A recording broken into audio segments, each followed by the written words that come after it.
వరంగల్ జిల్లా ప్రధాన వార్తలను పరిశీలించినట్లయితే బీఆర్ఎస్ వర్కింగ్ ప్రెసిడెంట్ కేటీఆర్ ఇచ్చిన పిలుపు మేరకు మహాత్మా గాంధీ వర్ధంతి సందర్భంగా కాంగ్రెస్ పార్టీ వైఖరిని ఎండగడుతూ 420 రోజులు పూర్తవుతున్న 420 హామీలు అమలు చేయకపోవడాన్ని నిరసిస్తూ వరంగల్ బస్టాండ్ రోడ్లోని గాంధీ విగ్రహానికి మాజీ ఎమ్మెల్యే నన్నపనేని నరేందర్ బీఆర్ఎస్ శ్రేణులతో కలిసి వినతి పత్రం అందజేశారు. మరో వార్త చూసినట్లయితే వర్ధనపేట మున్సిపాలిటీ కౌన్సిలర్ల పదవీకాలం ముగియడంతో పార్టీ శ్రేణులతో కలిసి మాజీ మంత్రి ఎర్రబెల్లి దయాకర్ రావు కౌన్సిలర్లను సన్మానించారు. ముఖ్యంగా వర్ధనపేట గ్రామ పంచాయతీని మున్సిపాలిటీగా మార్చి 150 కోట్లతో కేసీఆర్ అభివృద్ధి చేశారని, కేసీఆర్ పాలన అంటే స్వర్ణయుగమేనని ఈ సందర్భంగా ఎర్రబెల్లి దయాకర్ రావు కొనియాడారు.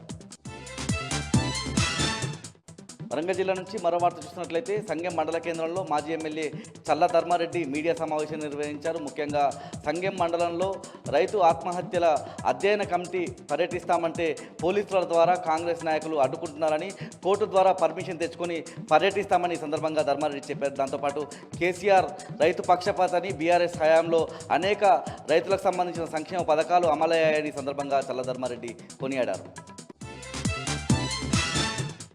హన్మకొండ జిల్లా ప్రధాన వార్తలను పరిశీలించినట్లయితే హన్మకొండ పట్టణంలోని పబ్లిక్ గార్డెన్లో ఉన్న మహాత్మా గాంధీ విగ్రహానికి పూలమాలలు వేసి ప్రభుత్వ మాజీ చీఫ్ విప్ దాస్యం వీణా భాస్కర్తో పాటు బీఆర్ఎస్ శ్రేణులు నివాళులర్పించి 420 హామీలు ఇచ్చి అధికారంలోకి వచ్చిన కాంగ్రెస్ పార్టీ మోసపూరిత వైఖరిని నిరసిస్తూ గాంధీజీకి వినతి పత్రం అందజేశారు.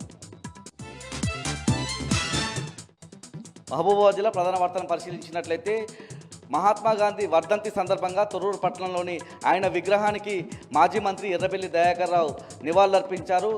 ఈ సందర్భంగా బీఆర్ఎస్ శ్రేణులతో కలిసి BRS party working president KTR ఇచ్చిన పిలుపు మేరకు 420 మోసపూరిత హామీలు ఇచ్చిన కాంగ్రెస్ పార్టీ ప్రజలను మోసం చేస్తున్న క్రమంలో గాంధీజీకి వినతి పత్రం అందజేసి నిరసన వ్యక్తం చేశారు. మహబూబాబాద్ జిల్లా నుంచి మరో వార్త చూసినట్లయితే మహాత్మా గాంధీ వర్ధంతి సందర్భంగా మహబూబాబాద్ పట్టణంలోని మహాత్మా గాంధీ విగ్రహానికి మాజీ ఎంపీ కవిత, మాజీ ఎమ్మెల్యే శంకర్ నాయక్ బీఆర్ఎస్ శ్రేణులతో కలిసి నివాళులర్పించారు. కాంగ్రెస్ మోసపూరిత వైఖరి, మోసపూరిత విధానాల పట్ల నిరసన వ్యక్తం చేస్తూ గాంధీజీకి వినతి పత్రం అందజేశారు. ములుగు జిల్లా ప్రధాన వార్తలను పరిశీలించినట్లయితే బీఆర్ఎస్ వర్కింగ్ ప్రెసిడెంట్ కేటీఆర్ ఇచ్చిన పిలుపు మేరకు ములుగు పట్టణంలోని మహాత్మా గాంధీ విగ్రహానికి జెడ్పీ మాజీ చైర్పర్సన్ బడే నాగజ్యోతి ఆధ్వర్యంలో బీఆర్ఎస్ శ్రేణులు వినతి పత్రం అందించి నిరసన వ్యక్తం చేశారు. ముఖ్యంగా 420 హామీలు, 420 రోజుల కాంగ్రెస్ మోసపూరిత పార్టీకి సంబంధించిన విధానాలను వ్యతిరేకిస్తూ ఈ సందర్భంగా నిరసన వ్యక్తం చేశారు. జయశంకర్ భూపాలపల్లి జిల్లా ప్రధాన వార్తలను పరిశీలించినట్లయితే బీఆర్ఎస్ వర్కింగ్ ప్రెసిడెంట్ కేటీఆర్ ఇచ్చిన పిలుపు మేరకు మహాత్మా గాంధీ వర్ధంతి సందర్భంగా రేగొండలోని ఆయన విగ్రహానికి మాజీ ఎమ్మెల్యే గండ్ర వెంకటరమణారెడ్డి వినతి పత్రం అందజేసి నిరసన వ్యక్తం చేశారు. ముఖ్యంగా 420 రోజులు పూర్తవుతున్న కాంగ్రెస్ పార్టీ ఇచ్చిన 420 హామీలను అమలు చేయడంలో విఫలమైందని ఈ సందర్భంగా గండ్ర వెంకటరమణారెడ్డి విమర్శించారు.